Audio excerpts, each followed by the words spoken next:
All right, thrilled for today's session. We've got Sarah Varney. She is the CMO at Datadog. So we've known her previously. She's been at Twilio and Attentive.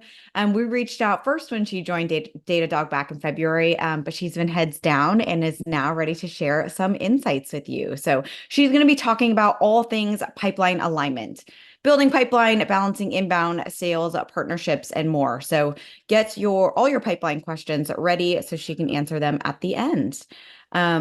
All right, Sarah, thank you so much for joining us and welcome. Thank you. Excited to be here. All right. First, as we know and love, we like to get to know you a little bit better. So, some teaser questions to warm us up and see kind of what you're working on. So, tell us a little bit more about your day-to-day role and what it currently looks like. Yeah, so I'm the Chief Marketing Officer here at Datadog. As Caitlin mentioned, I started back in February. The CMO role at Datadog covers a lot of the kind of usual suspects of marketing. We've got product marketing, corporate comms, events, partnership marketing, and sorry, I'm forgetting the last, solutions marketing. So we run the full range, and cover the funnel, and obviously demand gen, because we'll be talking a lot about that today. But it's a pretty standard kind of marketing org for a software company of our size. Great. Tell us about a project that you are working on today that you're most excited about. Yeah, Datadog's a super interesting company, and from a marketing standpoint, my predecessor was here for about 10 years before I started and built up a phenomenal engine in terms of new logos and pipeline generation, and that's been the core kind of marketing motion for the company. But now we have a really sizable customer base. We've got over 27,000 customers. And so one of the parts of the team that I'm building out is how we really market to that audience. And Datadog also has a really extensive portfolio of products at this point. We have over 30 SKUs. And so I'm trying to think about how we build out some of our first party programs alongside some of the third party work we've done with huge partners like AWS or Google. Awesome. Okay. Challenging things. So, what's been the hardest thing or a big challenge for you in the last 7 months? Well, in marketing, we call them opportunities, Caitlin. We don't call them challenges. I love the optimism. Yes. No, I mean, honestly, I think there are parts of the marketing mix, like I said, that I want to build out. I think that our first party programs is part of it. I think international too. There's places where we've been super lean and it works, but as we've gotten more momentum in the field, I think marketing needs to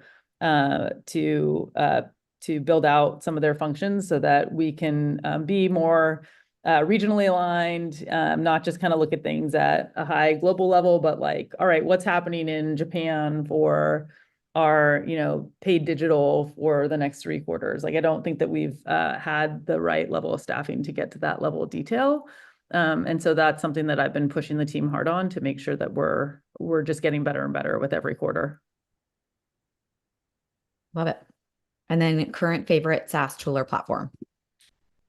I mean, this is not some brand new tool, but, and it's very relevant for the conversation today, but I am a huge fan of Tableau in terms of getting everyone to be on the same page when it comes to a topic like pipeline. I think if you've got one place to go where you can toggle by country or segment or pipeline source, which I'll talk a lot about in the next few slides, you're just going to get better adoption for whatever program you're trying to drive. And we were big users at Twilio, at least, and that was something that through a huge phase of growth really helped us all be on the same page. Okay, great. All right, Sarah, we have people joining us from Canada, DC, Austin, Texas, Silicon Valley, San Francisco, East Bay, Chicago, Dublin, Ireland, and more. LA. So love to see it. So India, more LA, Davis, California. So definitely connecting us. And we're all excited to hear your strategy and your tactics around pipeline alignment. So please go ahead and take it away, and I will be back for Q&A. Great.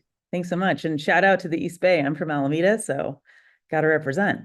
All right, well, let's jump in. I have a simple set of slides, and for some of you, this might be very much pipeline 101, but I was surprised leaving kind of the Salesforce ecosystem and I kind of lumped Twilio into that because there's a lot of Salesforce people there, that this wasn't like setting pipeline by source wasn't always the norm. And so I thought it would be a useful topic to talk through, especially given that we're in planning season.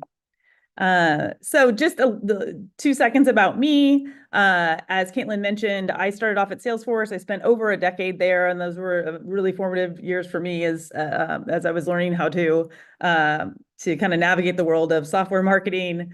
From there, I went over to Twilio, where I was the CMO. And when I came on to Twilio, very interestingly, they were at about a $400 million annual revenue run rate with 30 sales reps. So super healthy self-service motion that I walked into, but their growth was flattening out a bit. And so they brought on a new team of leaders to really help them evolve into the enterprise market. And so I was part of that phase of growth for about 4 years. From there, I went to a customer of Twilio's who was Attentive. They are a late stage startup in the SMS marketing space.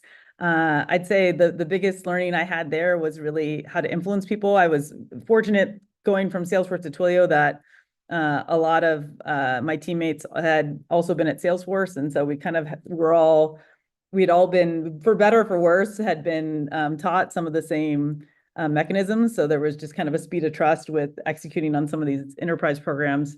At Attentive, that wasn't the case, and so I had to kind of influence people on how I thought we should approach pipeline in a different way. And then at Datadog, the jury's out what I'm gonna pick up here, but hopefully, we are approaching world domination in the observability space. Just one more, quick note on the different go-to-market motions for each of these companies, because I think it's super important in the context of thinking about pipeline. Salesforce notoriously very much direct selling organization, almost 100% sales-led. Twilio, like I mentioned, started off as PLG, but then developed more of a PLG/sales-led hybrid model. Attentive was also very much sales-led, and even had, it still does today, has a fairly heavy SDR presence down market, which was interesting and new for me. And then Datadog is more in that bucket of Twilio, where we definitely have customers that get up and running self-service without any interaction from our employees, but we also have a healthy sales team, which will help people graduate into more sophisticated use cases of our product, or multi-product usage. Okay, so like I mentioned, I thought this is a relevant topic to bring up right now, because I know everyone has a little bit of a different schedule when it comes to planning, but it's certainly planning season here. And I geared this presentation somewhat to marketers, but I know we've got a variety of different titles and roles on the call. But planning season can be tricky, and I'm assuming a lot of people on the call are going to be pushing to get to a certain growth number year over year. And I think that there's always the discussion and healthy debate about where that growth is going to come from. And so I've been surprised that setting joint targets from the start of the year is not always the norm. And one thing I've been sometimes challenged by as a marketer is I'll come into a strategy and ops review, and it's like the marketing pipeline review. And while I think it's important to drive accountability in the marketing team, and I definitely don't want anyone on my team shying away from that conversation, I also think it makes it so that the conversation is about just marketing and not thinking about pipeline holistically. And while it drives marketing accountability, and the marketers are focused on what they're doing in their swim lane, they also start to not care about the other sources as much and don't think as a shareholder. And so I think that having more of a holistic pipeline model, that marketing, sales, your channel team, your inside sales team are looking at all together, drives a better kind of team result at the end of the day. And so I'll talk through how we structured that both at Salesforce and Twilio.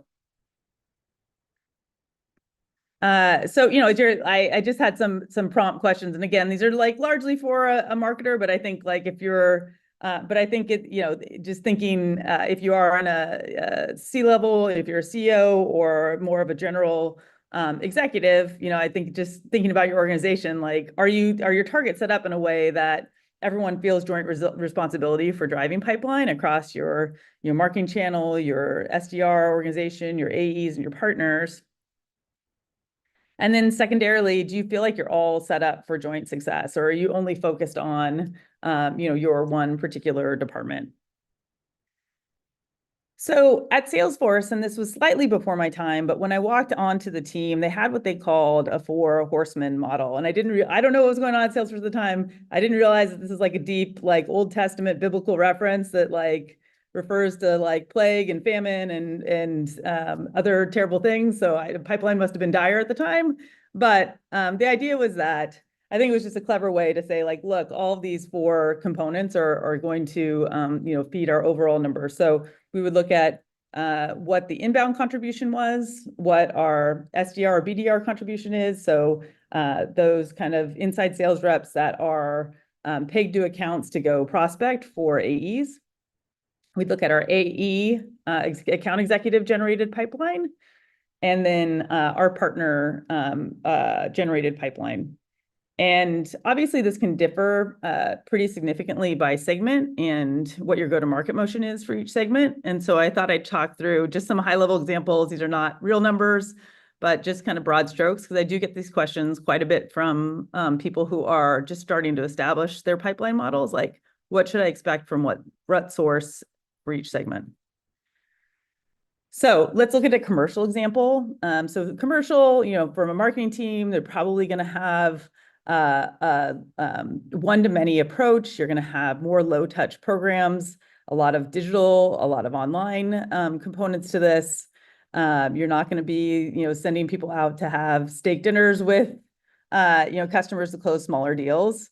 And you're unlikely to have, not in all cases, but you're unlikely to have a BDR team supporting a AE team to prospect, because the deals are likely going to be smaller and it's just not going to pencil out, from an economic standpoint. So in a commercial example, you could imagine that, 60% of your pipeline could come from inbound, maybe a little bit higher. And let's say that your AEs generate 40%.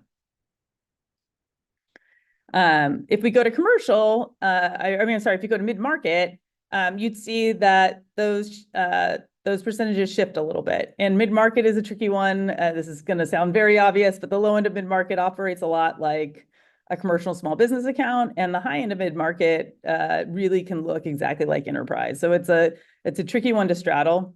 But roughly, let's say inbound is now going to drive 30% of your pipeline. You would start to see the SDR function contribute a bit here. So let's say that they're at closer to 20%. Your AEs stay steady at around 40. And then here's where you might start to see some partner influence pipeline as your deals get more sophisticated and people like, your regional systems integrators start to get involved in your deal cycles. Finally, as you look to enterprise, the inbound number would come way down in terms of sourced pipeline. So let's say that that's around 10%. Your SDR would step up slightly, your AE would step up slightly, and partner would also. So here you can see how this might look across a company that's serving all these segments and what you could expect from which source. Let's go just into some like, why does this matter slides? But as I stated at the beginning, I think it's just really important to look at all of these sources together, because if you look at them in isolation, you might not identify actually what's wrong or where things are going well. So if you're, for example, looking at your quarter and you're seeing that, all right, like basically marketing and sales are moving kind of in lockstep together. Let's say they're both at like 80% of their target. That might be a sign that like, all right, maybe we have some other macro challenge. We're not hitting our target, or maybe it's a couple of things. It could be that the target was wrong, but let's say the targets are right. That could be a sign that, hey, look, we've got some competitor out there that's hitting us hard and we're having issues across the board. There could be macro factors in terms of, all right, there's been, a slowdown in funding for startups, and, we're just kind of seeing that hit our numbers across the board. What's probably more, and it's not going to be perfect. You're not going to be able to like completely nail this down, but that's like where I would probably point first. What is probably more interesting is when the numbers are going different directions. So you might see marketing like completely missing its target and sales crushing it, or vice versa. And especially if that's kind of happening out of the blue, I think it's good to inspect things like, have the rules of engagement changed? Is sales qualifying leads in a way that's different than they were the last quarter? Did marketing invest or divest in a certain program that could be, driving that drop? I think I'm always my spidey sense always kind of goes up when I see those numbers go different directions, unless targets for whatever reason were not set the right way. But let's just assume in this scenario that you've got a great FP&A and strategy and ops team, and they've nailed the targets. I think obviously a huge benefit of doing this is that both marketing and sales have skin in the game. I never want my marketers to take a victory lap if they have hit their target, but sales hasn't. And I think Salesforce did a great job of making marketing really feel ownership for pipeline overall. And so if marketing was hitting their target, but sales wasn't, we would go and sit with sales and say, all right, like, what are some of the things, even though we're not going to get credit for this, who cares? As a shareholder, like, let's think about the different programs we can put in place between now and the end of the quarter, whether that's like dinners or roundtables or whatever the kind of things might be that marketing traditionally get credit for, but are still going to help that overall, that sales number. And then tied to that, marketers are going to take more of a shareholder view. They're not just going to care about their own metrics, but they're going to think about things more holistically and how they can do what's best for the company. And you kind of get out of the finger pointing who gets credit game. And then I think that's like, all right, well, that's great. You can set these targets, but then maybe no one looks at them and they just kind of like, drift off into space after the year starts. I think it's really important to have a regular cadence where all of the key owners of these sources are in the room.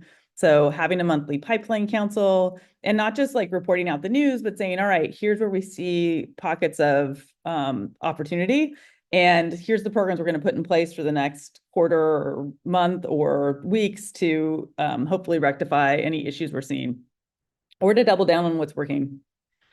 I think quarterly reporting on the horsemen and just being very transparent. And creating a safe space where people feel okay with reporting places where you're in the red or you're in the yellow. I think that's only going to build trust in the model and more adoption of it over time.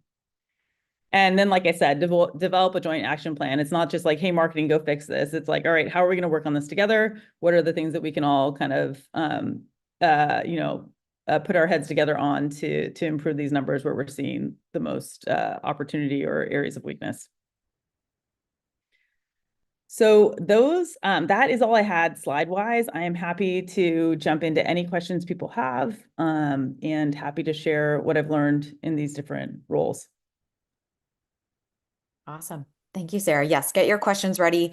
We do have a couple questions already, and I think a lot of them are just more clarifying questions and asking for a little bit more context on some of the numbers and the metrics that you just walked through. So first, tell us a little bit more about like who's driving inbound and who's in charge of handling those inbounds. We had a comment like 60% inbound on the commercials is awesome. Are there any tips on driving that rate, or tell us a little bit more about how you can achieve that and what you've seen be successful? Yeah. So, I mean, marketing is the main driver of that inbound channel. And so the ways that we've typically done that are through paid media and your kind of usual suspects, whether that's Google or LinkedIn. And then I'd also say webinar programming. We also use third-party events to build up our database to then go market to those people via digital. So those are kind of the three major ways. And then those are all paid tactics. The other way, obviously, is organic. So depending on what space you play in, having a really solid content strategy. Doesn't have to be, doesn't have to be 10 people. It can be one person that's just kind of really focused on the keywords that you need to rank for your category and just it's a long game, but chipping away at that over time can be a really cost-effective way to make sure you're getting traffic and eyeballs to your site. And do you guys have a content strategy or like a target goal you hit for blogs or pieces that you put out? I know we've talked a lot about that at SaaStr. Just we do push out a lot of content. So just curious from your perspective what you've seen work. Yeah, I mean, I think it's got to be a mix, right? I think there's probably, and yeah, I don't have the like perfect split. I don't know if anyone does, but I think you want to have like, what are those like bread and butter terms that you need to rank for your category that you're just going to help to um, kind of defray some of your SEM spend in ranking for those words. Uh, and then, but that's kind of looking at the past and seeing what's already ranking and where you've got search volume. I think you also want to spend, call it, 20 to 30% of your energy thinking about what are those new terms we need to rank for? Like what are the topics that are going to be that are starting to pick up steam in our space, and we want to build some credibility sooner rather than later. I think about an example back. Twilio was really good at this. We launched our WhatsApp for Business API, and the team focused a lot of energy on that launch around making sure that we were going to rank really high from a content perspective when that product went live. And they had done so much kind of pre-work on that front that we even ended up ranking higher than WhatsApp when the launch went live. So they were great. Our developer evangelists were killer on that front and great about like thinking about, all right, here's the topics we need to get ahead of because they seem to be hyper relevant for our audience. Great. A couple questions from the audience. One more just to kind of plant the seed. You had talked a little bit about finger pointing with sales and marketing. Obviously, this happens a lot. So can you tell us a little bit more? How do you work with the sales team currently? Like how do sales and marketing kind of work together? And you talked about that monthly council. Like tell us more, who's on that? What does that consist of? That is meeting monthly and who's kind of responsible for driving it? Is that you or somebody else? Yeah, so I think it depends on the company size, like how big or small that meeting. Well, I shouldn't say big or small. I think it depends on the company size who you'd want to have in the meeting and how broad it would be, I guess. So like here at Datadog right now, it'd be too much to cover globally all of our different pipeline cuts. You could do it, but it just wouldn't be as useful. So like right now, we have a commercial pipeline council, we have an enterprise pipeline council, and I would even argue that we need to get more granular than that. But we have our head of commercial sales in the room. We have my head of demand gen, myself, our head of channel marketing, because that's another contributor to the model. And we don't have channel sales in that one because it's more commercially focused. We do in the enterprise.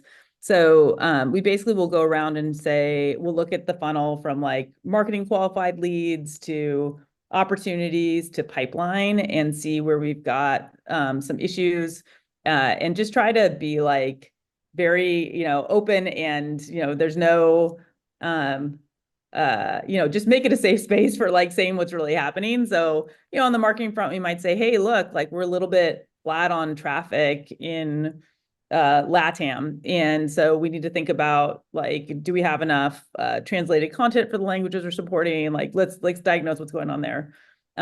We might say on the flip side, hey, look, we're seeing conversion from MQL to opportunity fall off in let's say in Germany.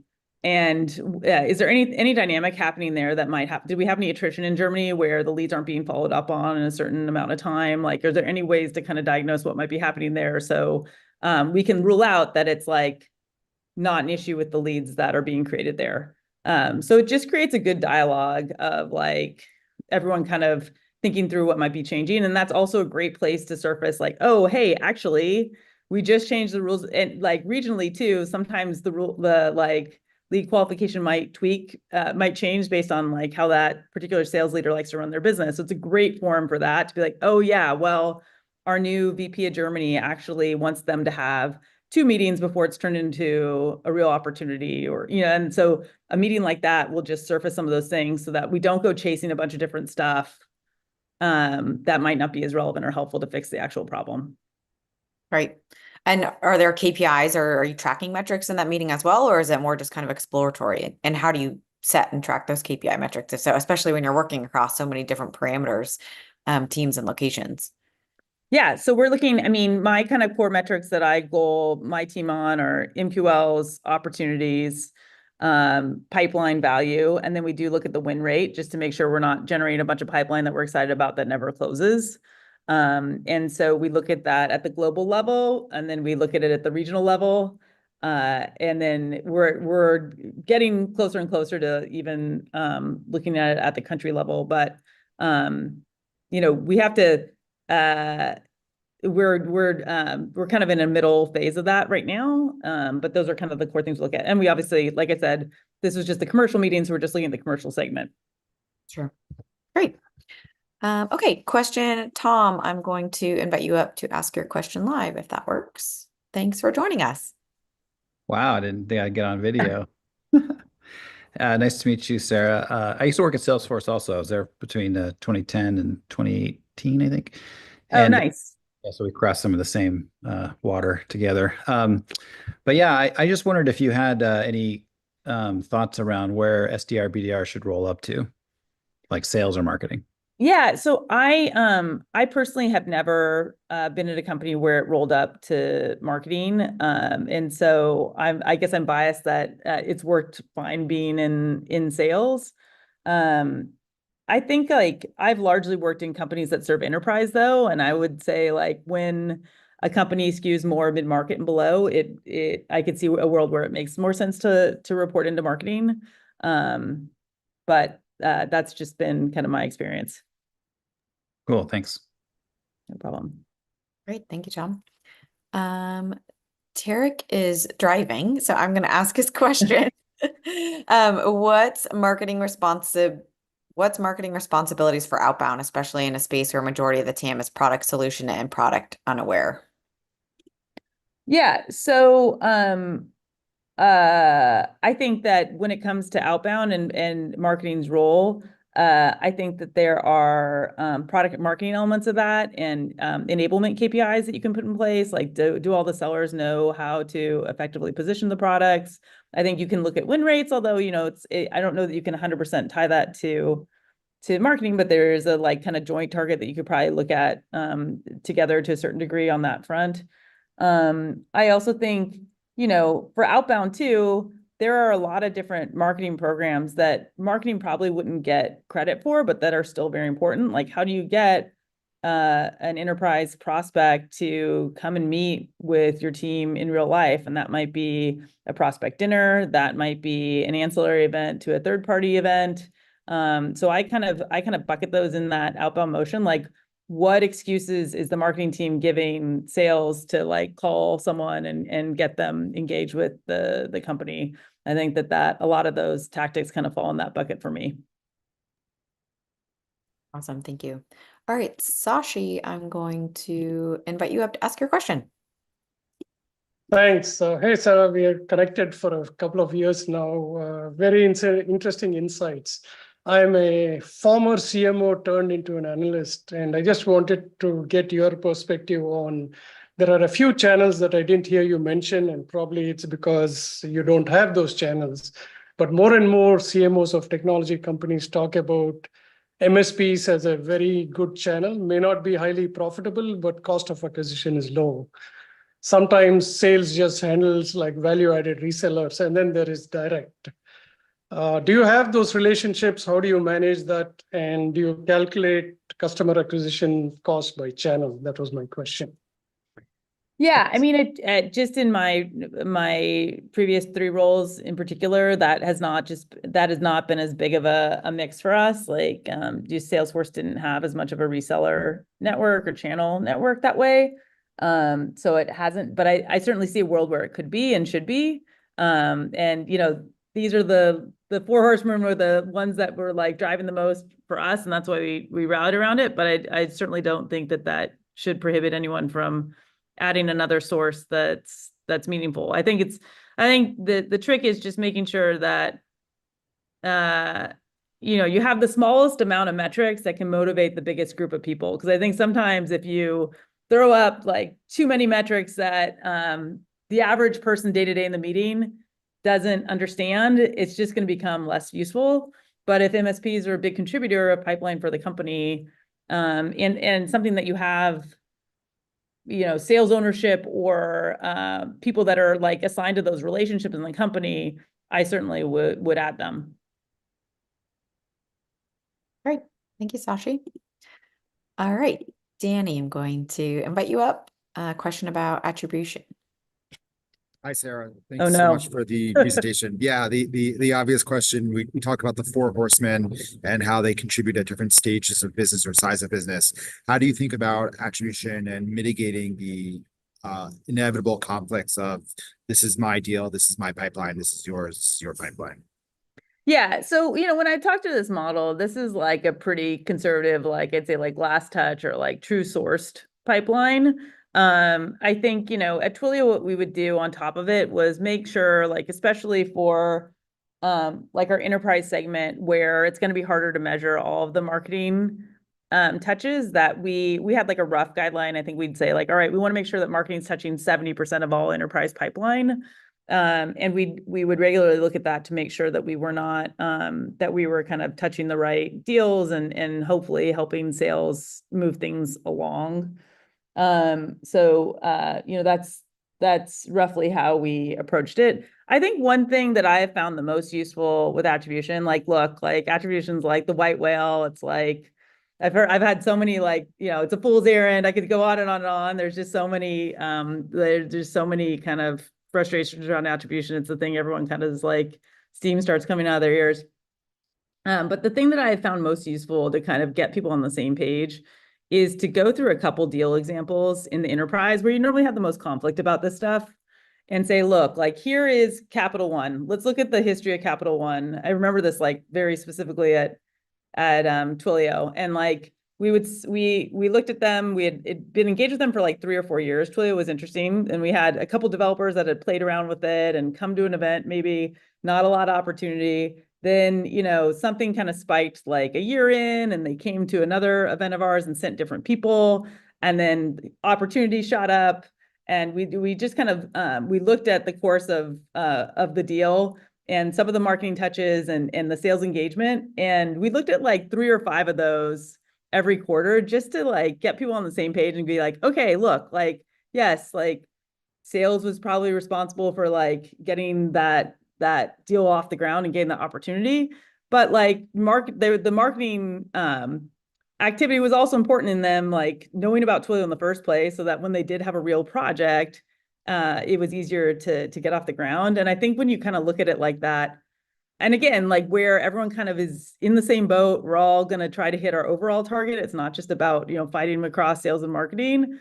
There's more appreciation for the different programs that marketing might advocate for. And you won't be as quick to throw out like, hey, we shouldn't throw out us going to like reinvent because we don't see deals from it a quarter later. Does that make sense? Yes, thank you very much. Appreciate the insight. Awesome. Thank you, Sarah. We've got a lot of questions that are coming in, so we're going to keep firing away on these. Ali, if you want to come off and turn your video on, yeah, I can invite you up if you want to ask your question. Hey, Sarah, thank you very much. This has been great. A quick question. I've been in a small startup, and what's your thought on allocation when you have limited budget on a small startups, as I mentioned, on between the four horsemen? We put a lot of emphasis on the SDR, BDR, LinkedIn mining. We were getting conversation, but nothing came into actual deal. So what's your thought on resource allocation when your resources are really tiny? And give you some context is more on a SaaS side. So obviously we are here for SaaS. So what's your thoughts on that? Yeah, I mean, I think it's I'd ask a couple more questions about your business. Like, are you selling to enterprise? Are you selling enterprise? Right. I mean, I think that you want to get some general education, and you want to like get your brand out in a, like, from a PR perspective, or just like a general, like, hey, we're a legit company. We've got good backing. We've got good momentum. So people like trust that you're not going to like go out of business if they sign up with you. Like, I think there's just some like basic credibility you need to establish. But but you can largely do that through outside agencies. I don't think you need to bring full-time people on for that. I think where you'd want to focus is, what are the enterprise kind of, what's the circle of influencers that you need to kind of get on board? And this is just like me riffing a little bit, but like, all right, what are the kind of programs I can create for my particular buyer? And like, if it's like, hey, come to this dinner where you're going to meet your peers. We've got this like cutting edge technology that is really going to help to move the needle for, I don't know anything about your space, didn't tell you category or anything. So I'm just like saying in very broad strokes. I don't know, in every kind of category of influencers operates differently, but like people operate with a certain degree of, fear of missing out or FOMO. And so if you could like gather together, regionally in the places where you think you're going to have good momentum, if you can say like, hey, we're going to put together a small dinner in San Francisco with some of your peers that, to talk about the future of AI in accounting. And I've got this company and that, like if you can get like one locked in, then that'll get the second and third and fourth. And then you get this kind of group of people and then you can learn from them and grow from there. I think like figuring out kind of more, targeted programs overall, not just events, but also like if you were going to do any digital spend, like, and who your buyer is in particular, like, can you go through like LinkedIn and target them, digitally that way? But I think, if you're selling to enterprise and you have limited resources, it's really important to kind of zero in on a target set of buyers. And then once you get a couple of those in, use them to get to your next 10 and next 20. I know that I've been lured in to evaluate certain marketing software in that same way. Like, hey, come to this dinner at like this new cool place with a bunch of your, CMOs that are your peers. And I should watch what I'm saying. We can get a bunch of invites after this call. But with a bunch of your peers to learn about this new AI technology that can help defray your SDR costs by 10%.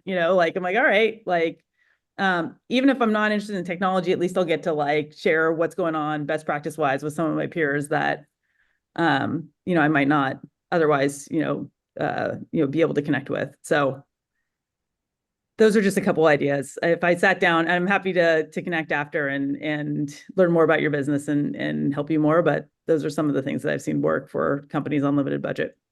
Thank you very much. I appreciate that. Thank you. Okay, we have a couple people that are in busy places or driving or something, so I'm going to ask their questions on their behalf. So question from Ash, and they also mentioned they'd watch the recording after so they can hear their response. Are you seeing a shift in resources to a smaller SDR, BDR footprint in lieu of AI agent-based systems that can help build pipeline? Excuse me. I'm not personally, but I don't, I've definitely heard, I've been at a couple of these infamous CMO dinners where I have heard people going that direction. But personally, that's not been my experience. I definitely think that some of these tools are going to help people do that. And there are some tasks that we shouldn't be putting like our precious human resources on that, we can definitely solve through AI. Great. And just a reminder for everybody, this recording will be available immediately after on our SaaStr YouTube. So if you go to SaaStr YouTube and look at the streams tab, you'll be able to watch the recording there. We also put these slides up on SlideShare. So slideshare.com/SaaStr, and you'll be able to find them there if you want to reference some of those numbers and percentages that Sarah walked us through. Okay, question from Christine. What are other cuts you look at besides geo segment? Mostly curious if industry has been a cut in what scenarios?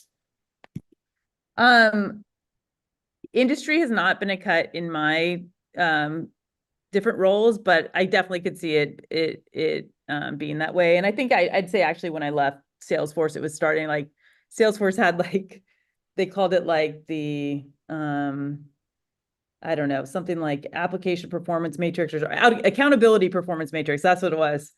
That was my cue to leave. No, I'm kidding. It was just getting very complicated because they had to look at like, they had 20 products. And so they had not only had regional targets, or segment targets. They also had product targets. So it got very complicated, but it was necessary for that scale of business too. So yeah, generally in the market, like, Twilio, Attentive, Datadog, Datadog is a little bit larger in terms of employees than when I started at Twilio or Attentive, but complexity wise, in all those roles, we didn't get to the level where we would do industry, but I could certainly see that being a way to measure things too, if industry cuts, if you've got particular concentration. All right, And especially question. I'd say if you have overlay teams that are focused on industry, like that would be a natural place where you might want to cut that out to make sure that you're supporting them the appropriate way and that you're building targets based on what their quota capacity is. Good point. Great. Question from TJ. Lots of LinkedIn chatter lately around the value of measuring MQLs as a key metric. How do you define an MQL at Datadog or prior roles? i.e. hand raiser, content downloads, meet scoring threshold. How do you guys do it? Yeah. So I honestly don't know exactly what the true definition is here at Datadog, but generally what it's been is like, is it a real lead? Do you have do you have enough information for the inside sales reps to go follow up and qualify it? So like, is it a real email? Is it a real phone number? Look, I think MQLs I think it's good to measure them, but I don't think it's the only thing. And I'm not gonna again, I don't want my team to take a victory lap on MQLs alone because it's a fairly easy number to manipulate. What I care more about is like what the MQL to opportunity conversion is. Is it really turning into real business? I get much more focused on that. I do think MQLs are important to make sure that you are continuing to drive awareness and that you're getting people interested in your products and your offering. But I don't think it's the only measure that marketing should be accountable for. Definitely makes sense. What allocation of marketing budget do you typically see between pipeline generation and branding? And then what marketing costs would you exclude from CAC, if any? It totally depends on the company and I think it depends on a bunch of different things. It depends on the competitive environment. It depends on the end buyer and their kind of tolerance for marketing too, or appreciation for it.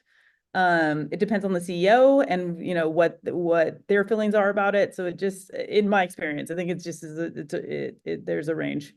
I'd say like generally my rule of thumb has been you want to spend like 70 to 80% on true pipeline generating, burden the hand tactics, and then 20 to 30% on awareness. Yeah,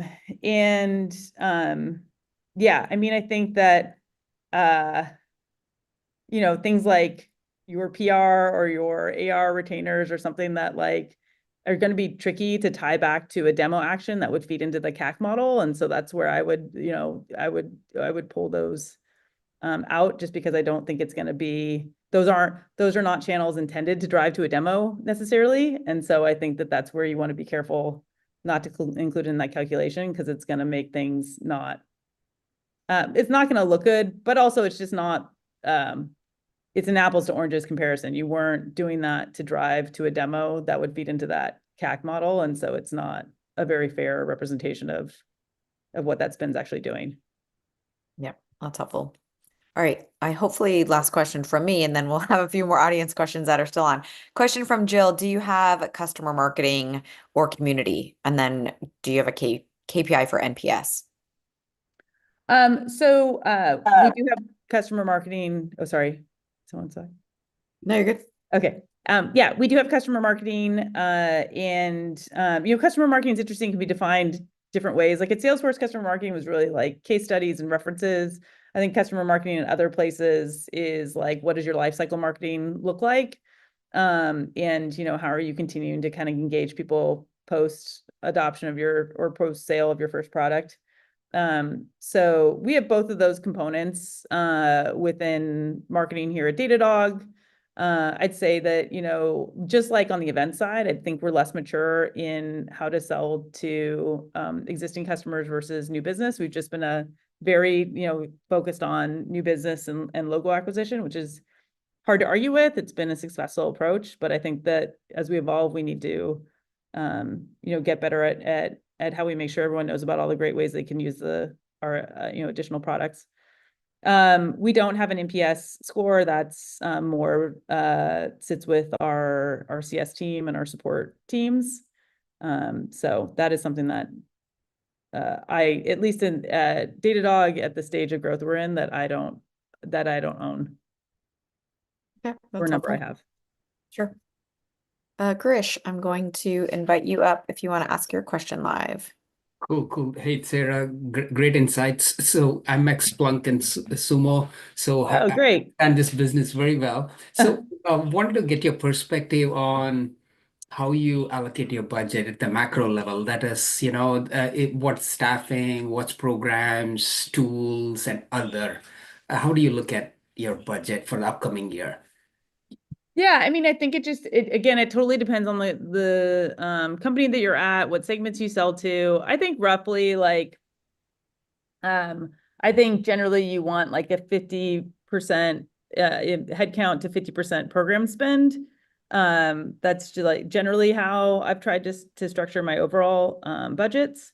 And then, I think it totally depends on what segments you're selling to as to like what your mix would be between digital and events. If you're skewing SMB, it might be 70% digital, 30% events. If you're like heavy enterprise, it might be the reverse. It just kind of depends on where you're selling and who your buyer is.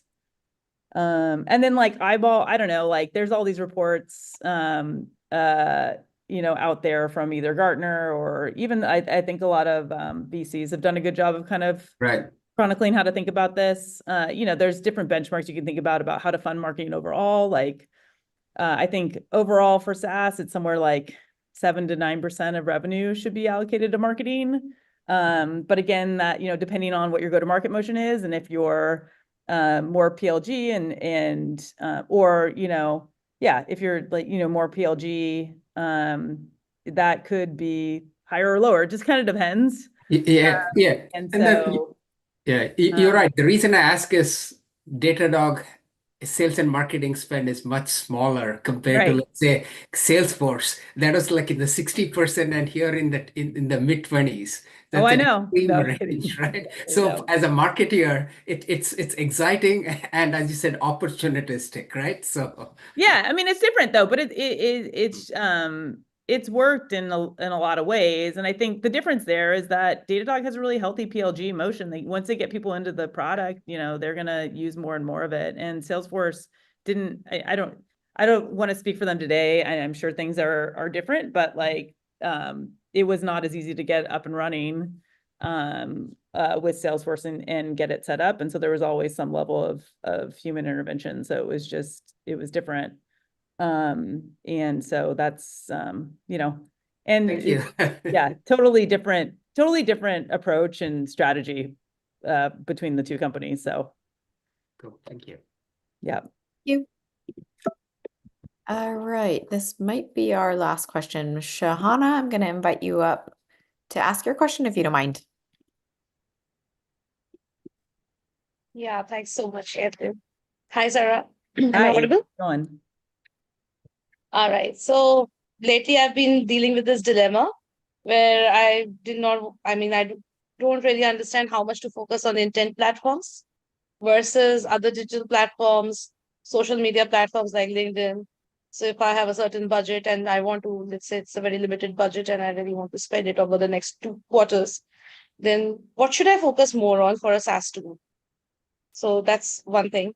Yep. And if I am on the intent platforms, if I have a limited budget again, so which intent platforms should I be more focusing on, or how to make, the best possible use of the intent platforms? So, well, yeah. This is where I'm a little bit out of my depth because I'm not going to be able to speak to the differences between the intent platforms. But I mean, I think like deciding whether you need one or not is just how much are you leaning on your sales team, and like how much do you feel like they need extra support to know where to focus their time.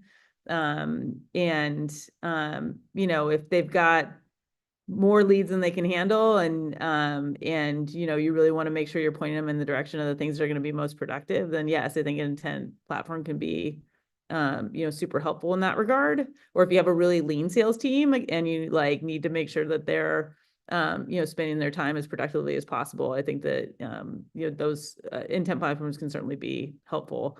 If you don't have, you know, if your database isn't where you need to be, I would say like you know, you might want to shift focus more towards like, hey, are there some industry events that are going to really help me build up my database in certain markets? Because there's certain countries too where you can't just go run Google ads too and build up your database. It doesn't, some of these platforms don't work.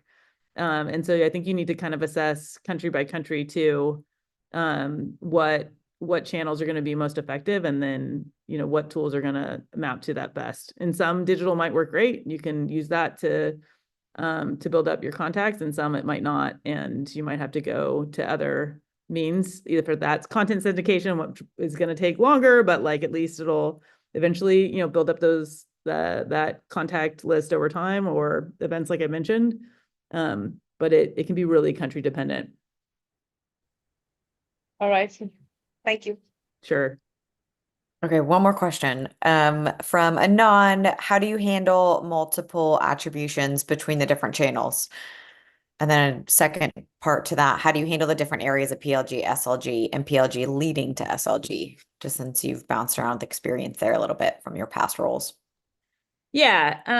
So yeah, I mean, I think like there's so many different ways that people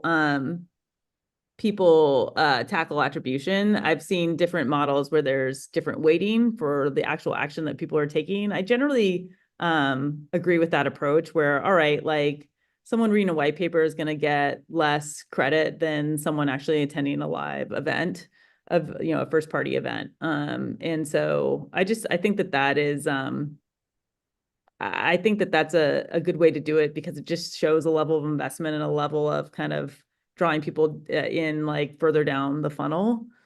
In terms of PLG to SLG,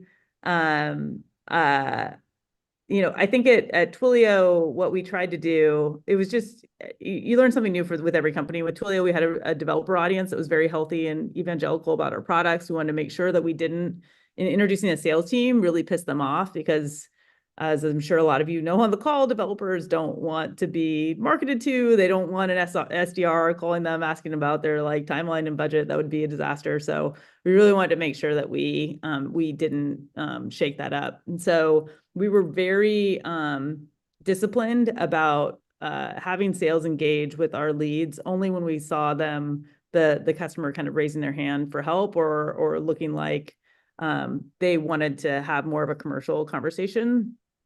So we did a lot of engineering on the growth side to say, hey, what are the moments, the meaningful moments when we see someone using Twilio that we think, you know, what's the threshold where we think sales should get engaged? And we did a lot of fine tuning on that to make sure that we weren't putting our base at risk and doing anything that would feel off-brand to developers.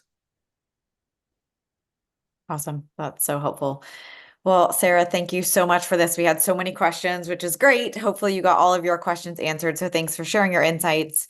Had a comment here that I think just sums it up really nicely. Thank you. Terrific presentation, really succinct and great answer. Some questions on the fly from all participants. So thanks so much. Really appreciate it. As a reminder, recordings available on YouTube and the slides are up on SlideShare. Next week, we are back with how to win back the craft of SaaS sales. So Lauren Paddleford, who's now the CRO of Slice, he's been the CCO at Bill and Podium. He's coming back. He's going to do an AMA. Jason's going to join him. So get all your questions ready to be answered. We'll be back next Wednesday at 10 a.m. Pacific. See you all then.